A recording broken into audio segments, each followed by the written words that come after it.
DGISPR ਦੀ ਜਿਹੜੀ video press conference ਹੈ ਨਾ ਉਹ ਬੜੀ ਡਿਸਕਸ ਹੋ ਰਹੀ ਹੈ। ਇੰਡੀਆ ਨੂੰ ਖਾਸ ਕਰਕੇ ਇੱਕ ਜ਼ਿਹਨੀ ਮਰੀਜ਼ ਬਣਾ ਦਿੱਤਾ ਹੈ। ਉਹਨਾਂ ਵਿੱਚ ਇੱਕ ਅਜੀਬ ਜਿਹੀ ਜਿਹੜੀ ਹੈ ਨਾ ਉਹ ਕੈਫੀਅਤ ਹੈ, ਇੱਕ ਖਬਰ ਬਣ ਗਈ ਹੈ। ਬਲਕਿ ਸਮਝੋ ਕਿ ਜਿਵੇਂ ਕਿਸੇ ਨੇ ਕੋਈ ਅਚਾਨਕ ਜਿਹੜਾ ਨਾ ਉਹਨੂੰ ਉਹਨਾਂ ਦੀ ਜਿਹੜੀ ਦੁੱਖ ਦੀ ਰਗ ਹੈ ਨਾ ਉਹ ਨੱਪ ਲਈ ਹੋਵੇ। ਐਂਕਰ ਚੀਕਾਂ ਕੁੱਕਾਂ ਮਾਰਦੇ ਪਏ ਆ, ਤਜਜ਼ੀਆਕਾਰ ਜਿਹੜੇ ਨੇ ਉਹ ਭੱਜਦੇ ਨੱਸਦੇ ਪਏ ਨੇ। ਖਵਾਤੀਨ ਦੀ ਦਿਲਚਸਪੀ ਤਾਂ ਸਮਝ ਆਉਂਦੀ ਹੈ ਕਿਉਂਕਿ ਇੰਡੀਅਨ ਐਂਕਰਸ ਸ਼ਾਇਦ DGISPR ਵਿੱਚ ਕੋਈ ਖਾਸ ਹੀ ਦਿਲਚਸਪੀ ਲੈ ਰਹੀਆਂ ਨੇ, ਤਾਂ ਕਰਕੇ ਉਹ ਬਥੇਰੀਆਂ ਗੱਲਾਂ ਕਰਦੀਆਂ ਪਈਆਂ ਨੇ। ਉਹਨਾਂ ਦੀ ਆਵਾਜ਼ ਨਾ ਬੁਲੰਦ ਸੀ और ना ही उन्होंने कोई टकी चुपी गल की। साफ साफ आख्या उत्तों आना थलों सज्जियों के खब्यों एक ने आना है कि दोवां ने इकट्ठे आना है, यानी अफगानिस्तान और भारत। जे तुहानू मजा ना शिकायत तो फिर आखियो।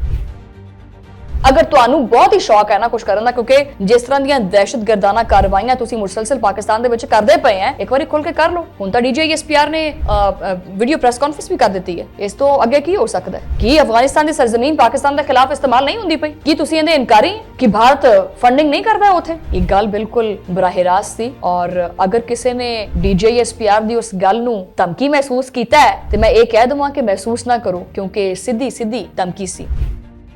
ये सीधा सीधा एक शीशा से। बिस्मिल्लाहिर्रहमानिर्रहीम, अस्सलाम वालेकुम नाज़रीन, तुसी देख रहे हो 360 डिजिटल पंजाबी और मैं है थोड़ी मेज़बान शुमाइला नियाज़।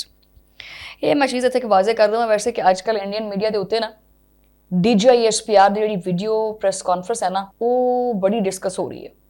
उन्होंने ना उस प्रेस कॉन्फ्रेंस ने इंडिया नूं खास करके एक ज़हनी मरीज़ बना दिता है। उन्हां विच एक अजीब जी जिहड़ी है ना वो कैफियत है, एक खबर बन गई है। बल्कि समझो कि जिवें किसी ने कोई अचानक जिहड़ा ना ਉਹਨੂੰ ਉਹਨਾਂ ਦੀ ਜਿਹੜੀ ਦੁੱਖ ਦੀ ਰਗ ਹੈ ਨਾ ਉਹ ਨੱਪ ਲਈ ਹੋਵੇ। ਐਂਕਰ ਚੀਕਾਂ ਕੁੱਕਾਂ ਮਾਰਦੇ ਪਏ ਆ, ਤਜਜ਼ੀਆਕਾਰ ਜਿਹੜੇ ਨੇ ਉਹ ਭੱਜਦੇ ਨੱਸਦੇ ਪਏ ਨੇ। ਸਕਰੀਨਾਂ ਦੇ ਉੱਤੇ ਉਹੀ ਖੈਰ ਪੁਰਾਣਾ ਹਰਬਾ ਹੈ, ਉਹਦੇ 'ਚ ਕੋਈ ਨਵੀਂ ਚੀਜ਼ ਨਹੀਂ ਹੈਗੀ। ਉਹੀ ਪੁਰਾਣਾ ਹਰਬਾ ਜਿਹੜਾ ਨਾ ਉਹ ਆਜ਼ਮਾਇਆ ਜਾ ਰਿਹਾ। ਮਜ਼ਾਕ ਬਣਾਓ ਤਾਂ ਕਿ ਜਿਹੜੀ ਅਸਲ ਗੱਲ ਹੈ ਨਾ ਉਹ ਦਬ ਜਾਵੇ ਔਰ ਅਸਲ ਮਸਲਾ ਜਿਹੜਾ ਹੈ ਨਾ ਉਹ ਕਿਸੇ ਨਾ ਕਿਸੇ ਤਰੀਕੇ ਨਾਲ ਨੱਪਿਆ ਜਾਵੇ, ਲੋਕਾਂ ਨੂੰ ਪਤਾ ਹੀ ਨਾ ਚੱਲੇ। ਪਾਕਿਸਤਾਨ ਦੇ DGISPR ਦੇ ਬਾਰੇ ਚ ਗੱਲਾਂ ਹੋ ਰਹੀਆਂ ਨੇ, ਪੂਰੀ ਇੱਕ ਲਾਈਨ, ਇੱਕ ਲਫ਼ਜ਼, ਇੱਕ ਜੁਮਲਾ ਉਹ ਬੋਲਿਆ ਜਾ ਰਿਹਾ। ਖਵਾਤੀਨ ਦੀ ਦਿਲਚਸਪੀ ਤਾਂ ਸਮਝ ਆਉਂਦੀ ਹੈ ਕਿਉਂਕਿ ਇੰਡੀਅਨ ਐਂਕਰਸ ਸ਼ਾਇਦ DGISPR ਵਿੱਚ ਕੋਈ ਖਾਸ ਹੀ ਦਿਲਚਸਪੀ ਲੈ ਰਹੀਆਂ ਨੇ, ਤਾਂ ਕਰਕੇ ਉਹ ਬਥੇਰੀਆਂ ਗੱਲਾਂ ਕਰਦੀਆਂ ਪਈਆਂ ਨੇ।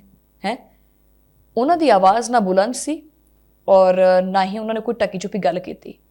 ਸਾਫ਼ ਸਾਫ਼ ਆਖਿਆ ਉੱਤੋਂ ਆਣਾ ਥਲੋਂ ਸੱਜਿयों के खब्यों एक ने आना है कि दोवां ने इकट्ठे आना है, यानी अफगानिस्तान और भारत। जे तुहानू मजा ना शिकायत तो फिर आखियो। ਇਹ ਗੱਲ ਕੀਤੀ ਹੈ। जिस तरह के ऑपरेशन संदूर तुहाडी मांग विच भरिया सी ना, भर के दिता सी कि नहीं दिता सी? हुण तां गल वाज़े हो गई कि नहीं वाज़े होई? क्योंकि असीं डर नाल खौफ नाल गल नहीं करदे, पूरा बयानिया नरेट कीता है। और जिस तरह अफगानिस्तान ਦੇ ਵਿੱਚ ਤੁਸੀਂ ਆਪਣੀ ਇੱਕ ਸਹੂਲਤਕਾਰੀ ਕਰਦੇ ਪਏ ਆ ਨਾ, ਜਿਹੜੀ ਪੂਰੀ ਸਹੂਲਤ ਮਿਲੀ ਹੋਈ ਹੈ, ਉਹਦੇ ਬਾਰੇ ਚ ਵੀ ਪਾਕਿਸਤਾਨ ਦੇ ਇੰਟੈਲੀਜੈਂਸ ਦੇ ਇਦਾਰਿਆਂ ਨੂੰ ਸਭ ਕੁਝ ਪਤਾ ਹੈ। ਪਾਕਿਸਤਾਨ ਦੀ ਫੌਜ ਹਮਾ ਵਕਤ ਤਿਆਰ ਹੈ ਔਰ ਚੁਕੰਨੀ ਹੈ।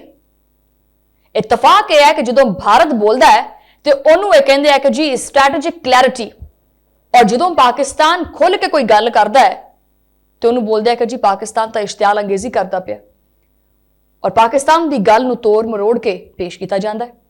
अफगानिस्तान के मामले के उत्ते भी इंडियन मीडिया जान बुझ के सादा गल नूं मजीद डूंगा कर दिंदा है, एक गुंझल पा दिंदा है। DGISPR ने सिर्फ तुहानू नहीं ललकारिया बल्कि अफगानिस्तान नूं भी ललकारिया, और असीं हुण डर के छुप के गल नहीं करते बल्कि ललकार के करते हैं।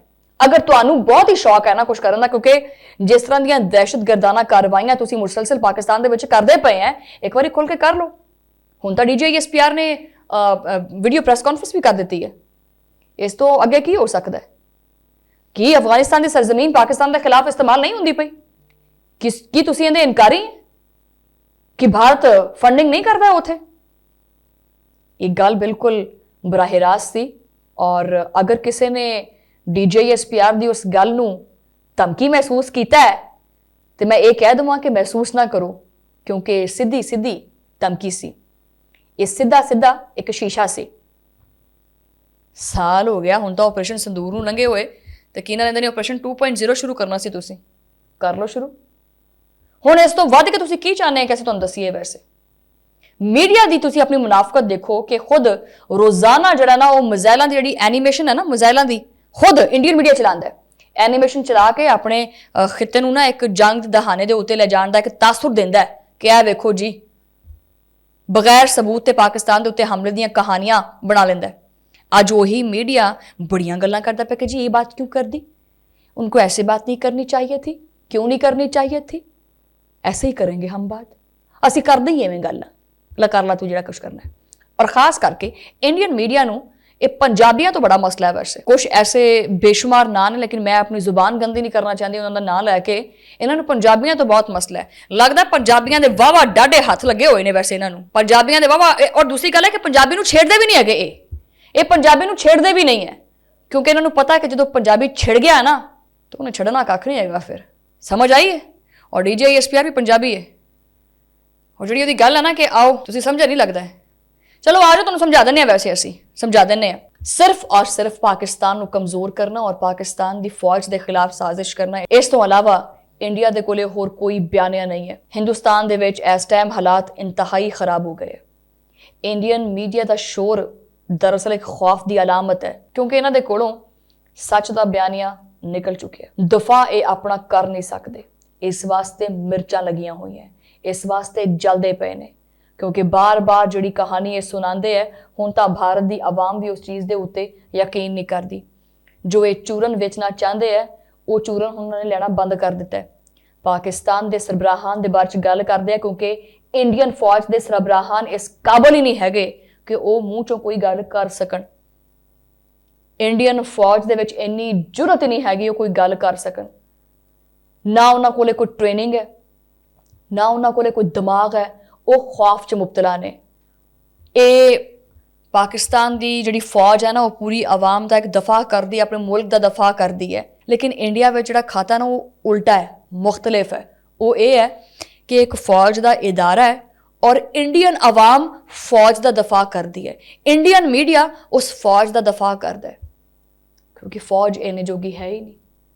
रिपोर्टां कढ़ के वेख लो, बथेरियां पईयां हुए ने, आए दिन किन्ने खुदकुशी के केसेस रिपोर्ट होंदे है। पाकिस्तानी फौज तो फिर डरना तो बनता है कि साडे तो अद्धी फौज है और साडी अद्धी तो ज़्यादा फौज है इन्हां तो, लेकिन फिर भी साडा नासा थानी, कन्ना थानी और होर पता नहीं कितों कितों धुआं कढ़िया पे। थोड़ा दुख समझ आता, वैसे तकलीफ पता थोड़ी की है, लेकिन पाकिस्तान हमेशा है, हमेशा रहेगा इंशाअल्लाह इंशाअल्लाह रहमान। बहरहाल इत्थों मैनूं दिओ हुण तुसीं इजाजत, तुहाडे नाल मुलाकात होएगी अगले वीलॉग दे विच, उदों लई अल्लाह ने के पास।